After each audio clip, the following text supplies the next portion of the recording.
আমরা তাদের জন্য কিছুই করতে পারি নাই। আমার প্রিয় ভাইরা, তাদের পরিবার কিভাবে চলছে, তাদের সন্তানেরা কিভাবে চলছে, তাদের মাদ্রাসাগুলি কিভাবে চলছে, আমরা খবর নিতে পারি নাই। আমি এই ব্যাপারে অনেক দুঃখিত।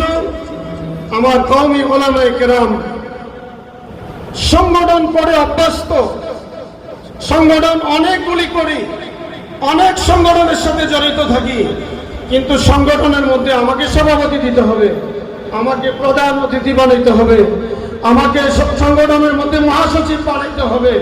যদি এই পদ নিয়ে ব্যস্ত থাকি, সঙ্গে না আমাদের দ্বারা ইসলামের কোনো উপকার, হেফাজতে ইসলামের মাধ্যমে কোনো উপকার করা কখনোই সম্ভব হবে না।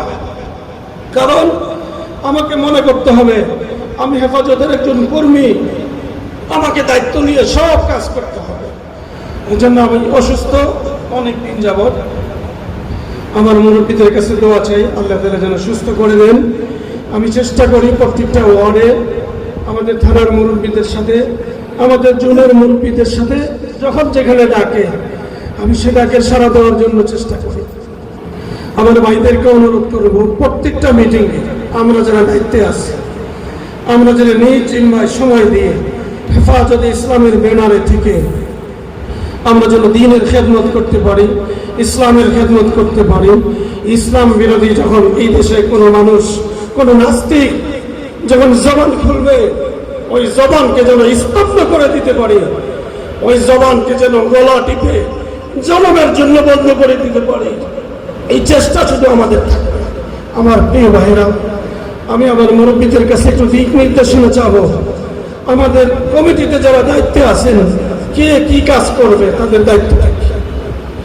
পরিশেষে আমার অসমাপ্ত বক্তব্য শেষ করে সকলের কাছে দোয়া চাই, আমার এই প্রতিষ্ঠানের জন্য দোয়া চাই।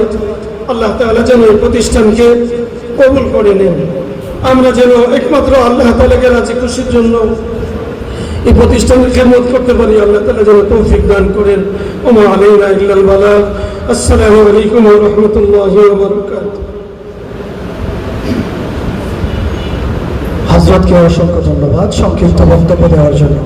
এই পর্যায়ে আমি মঞ্চে আসার জন্য আহ্বান করছি মাওলানা ওলিউর রহমান রহমানীকে, 1 নং ওয়ার্ড সাংগঠনিক সম্পাদক।